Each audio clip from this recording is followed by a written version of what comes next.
नमस्कार दोस्तों। भारत का कॉन्स्टिट्यूशन एक बहुत ही कॉम्प्रिहेंसिव कॉन्स्टिट्यूशन है जो कई प्रकार के प्रोविजंस को कॉन्स्टिट्यूशन में डिफाइन करता है, जैसे कि फंडामेंटल राइट्स दिए हुए हैं, डायरेक्टिव प्रिंसिपल्स दिए हुए हैं, साथ ही साथ सेंटर स्टेट के रिलेशन क्या होंगे, सेंट्रल गवर्नमेंट एग्जीक्यूटिव क्या होगी, स्टेट गवर्नमेंट की एग्जीक्यूटिव क्या होगी, साथ ही साथ में कॉन्स्टिट्यूशनल नॉन कॉन्स्टिट्यूशनल बॉडीज़ के बारे में भी बात की जाती है। दोस्तों, एक बहुत इंपॉर्टेंट मुद्दा और कॉन्स्टिट्यूशन के अंदर दिया गया है पार्ट सेकंड के अंदर, and that is about the citizenship. ये जो देश है इसमें रहने वाले नागरिक कौन होंगे, इसके बारे में पार्ट 2 में बताया गया है। आर्टिकल 5 से लेकर आर्टिकल 11 के बीच में बताया गया है। इस वीडियो में हम सिटीजनशिप के बारे में पढ़ेंगे through mind maps. So welcome to UPSC prep channel of Shriram's IAS, and let's begin our video. Now before I start, I would like to tell you about the free 1-to-1 mentorship of Shriram's IAS.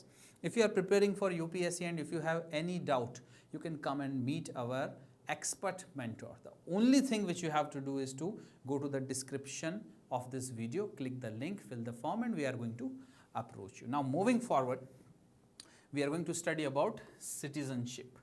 Bharat में रहने वाले लोग, और ये जो लोग होंगे उनकी जो सिटीजनशिप स्टेटस होगी वो कैसे मिलती है, कब मिली, किस प्रकार मिली। तो दोस्तों, मैं पहले एक बैकग्राउंड देना चाहूँगा। कमेंसमेंट ऑफ द कॉन्स्टिट्यूशन, बहुत बार ये फ्रेज यूज़ किया गया है। कमेंसमेंट ऑफ द कॉन्स्टिट्यूशन कब हुआ दोस्तों? When the day on which the constitution was enforce, that was the 26th day of January of 1950. This is the day of the commencement of the constitution. So part second में article 5 से लेके article 11 जो define किए गए हैं, जो बताए गए हैं, इनके अंदर के प्रोविजंस दिए गए हैं, वो सारे provisions relates with the citizens of the country on the commencement of the constitution. कहने का मतलब है 26 जनवरी 1950 के दिन भारत का नागरिक कौन होगा, यह आर्टिकल 5 से लेकर 11 में बताया गया है। Part number 2 of the constitution में बताया गया है। अब दोस्तों, कमेंसमेंट ऑफ द कॉन्स्टिट्यूशन के बाद का क्या, 26 जनवरी 1950 के बाद का क्या? तो साफ साफ लिखा हुआ है कि पार्लियामेंट लॉ बनाएगी। देखिए, आप आर्टिकल 11 को अगर देखें तो parliament empowered to regulate citizenship by law. So parliament ने लॉ बनाया और सिटीजनशिप एक्ट बना, सिटीजनशिप एक्ट ऑफ 1955। ये एक्ट कई बार फिर अमेंड भी होता गया। 2003 में अमेंड हुआ, उससे पहले 1985 में अमेंड हुआ, रिसेंटली 2019 में भी अमेंड हुआ था, जब बहुत बड़ी कंट्रोवर्सीज भी हुई थी सिटीजनशिप अमेंडमेंट एक्ट ऑफ 2019 को लेकर। तो दोस्तों, ये रेगुलेशंस जो सिटीजनशिप की गई कि किस तरह से भारत के किसी भी नागरिक को सिटीजनशिप मिलनी चाहिए या किसी भी विदेशी नागरिक को भारत की सिटीजनशिप चाहिए तो उसके क्या प्रोविजंस रहेंगे, साथ ही साथ किस तरह से टर्मिनेट हो सकती है सिटीजनशिप, किस तरह से रिनंसिएशन होता है और किस तरह से आपको आपकी सिटीजनशिप से डिप्राइव किया जा सकता है, ये सारे मुद्दे सिटीजनशिप एक्ट में दिए गए हैं और विस्तार से दिए गए हैं।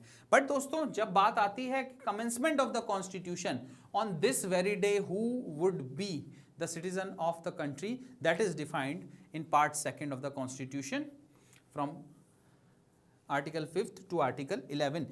संविधान सभा में जब कॉन्स्टिट्यूशन बन रहा था, 2 साल 11 महीने संविधान सभा चली, 160 करीब इसकी मीटिंग्स हुई। सबसे बड़ा मुद्दा, सबसे ज़्यादा समय लेने वाला मुद्दा था सिटीजनशिप, कि कौन भारत का नागरिक होगा। अब दोस्तों, संविधान सभा में ये सहमति बनी, they have decided that let leave this topic for the future governments, leave this topic for the future parliament, and parliament has to do something for regulating the citizenship law in the country. That is the reason why it is left to the parliament. ये एक बहुत बड़ी सोच बताता है of the constitution makers that they does not wanted the future generation to be tied down by something which they do at that point in time.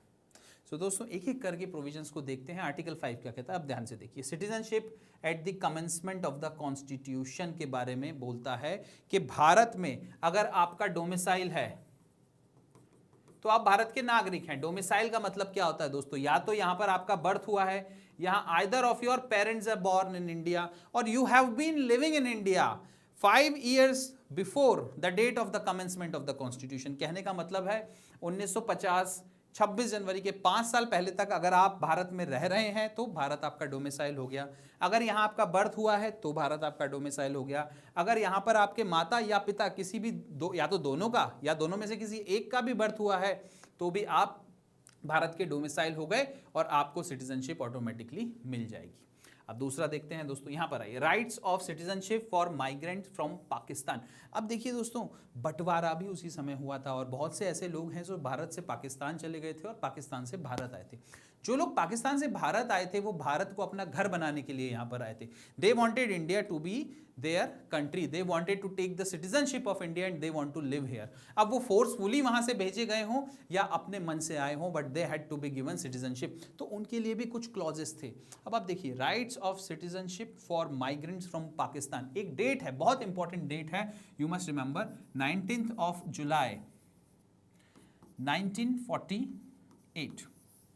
देखिए ये जो डेट है 19th of July 1948, इसके पहले पहले जो भारत में पाकिस्तान से आ गया, जो भी व्यक्ति भारत में पाकिस्तान से आ गया उसको ऑटोमेटिकली भारत की सिटीजनशिप दे दी जाती थी।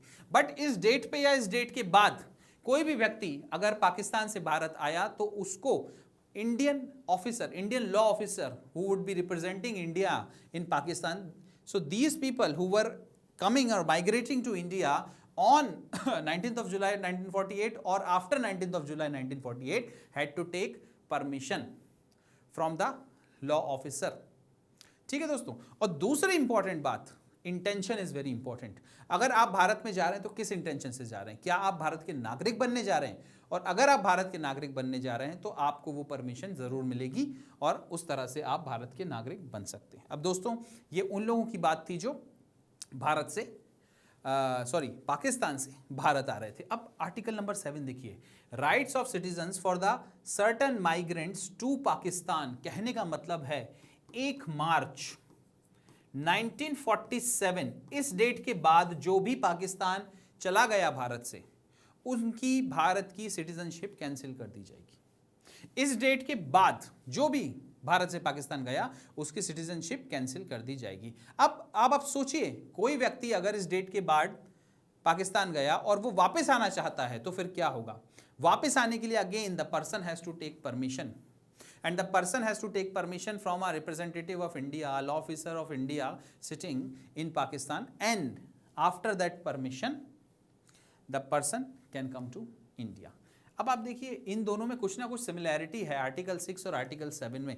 जब आर्टिकल, कोई व्यक्ति, आप मानकर चलिए, कोई व्यक्ति अगर 1 मार्च 1947 के बाद माइग्रेट करता है बट 19th of July 1948 के पहले पहले भारत में आ जाता है, तो उस व्यक्ति का क्या? दोस्तों, उस व्यक्ति को भी एक परमिशन लेटर लेकर आना पड़ेगा लॉफुल अथॉरिटी से, और एक बार वो परमिशन मिल गई, आप भारत के नागरिक बन गए, तो आपको भारत का नागरिक उसी तरह से मान लिया जाएगा जिस तरह से कोई भी व्यक्ति जो 19 जुलाई 1948 के बाद परमिशन लेकर आया था। तो I hope you are getting this. Now moving on to the other provision, citizenship for Indian residing abroad. अब भारत के नागरिक सिर्फ भारत में नहीं रहते थे, भारत के नागरिक भारत के बाहर भी रहते थे। आप उन व्यक्तियों के बारे में सोचिए, think about those people who are born outside India but to the Indian parents, what about them? कोई बच्चा का बर्थ हुआ for example to the Indian parents but they are residing outside India, what will happen to them? Will the child, the newly born child, will get the citizenship of India or not? Of course the child will get the citizenship of India, but the only thing which the parents have to do is to go to the Indian consulate and register the birth of the child there. That is the only thing which needed to be done. Hence, the citizenship for Indians residing abroad has been secured. Moving on to the other one, 9th. This is article number 9th, and these are articles, article 5, 6, 7, 8 and 9. Article 9 says, person voluntarily acquiring citizenship of a foreign state not to be Indian citizen. इसका मतलब है कोई भी व्यक्ति जो भारत का नागरिक है, भारत की सिटीजनशिप है जिसके पास, और वो किसी दूसरे देश की सिटीजनशिप ले लेता है, तो क्या होगा दोस्तों? उस समय it will be deemed that the person is not the citizen of India. ये मान लिया जाएगा कि भारत का वह नागरिक नहीं है। The person has renounced his citizenship of India. ये बहुत इंपॉर्टेंट प्रोविजन है। 10th आर्टिकल को देखिए, continuance of rights of citizenship subject to the law by parliament. कहने का मतलब है दोस्तों, सिटीजनशिप का जो राइट है, continuance of the rights of citizenship subject to the law of parliament, it will be the decision of the parliament कि किस तरह से ये लॉ सिटीजनशिप का बनाया जाएगा, किस तरह से ये सिटीजनशिप जिनको दी गई है इनकी कंटिन्यू रहेगी, या किस तरह से नए सिटीजनशिप बनेंगे, या फिर नए नागरिक मतलब नई नागरिकता लोगों को मिलेगी। I hope you are getting this. Now the 11th one says the same thing, parliament empowered to regulate the citizenship by law। 10 और 11 में बहुत छोटा डिफरेंस है, but both are highlighting the power of the parliament to regulate the citizenship in the country। One is about the regulation of the citizenship, other is about the continuance of the rights of citizenship subject to the law by parliament. मतलब ये parliament decide करेगी कि किसी की citizenship continue करनी है, नहीं करनी है, किसी की सिटीजनशिप को डिप्राइव कर देना है, उसको टर्मिनेट कर देना है, या रिनंसिएशन के रिलेटेड कुछ भी प्रोविजंस। सो दोस्तों, this was it, this was about the citizenship in India. Thank you very much for watching me, and thank you very much for watching this video. Have a nice day and जय हिंद।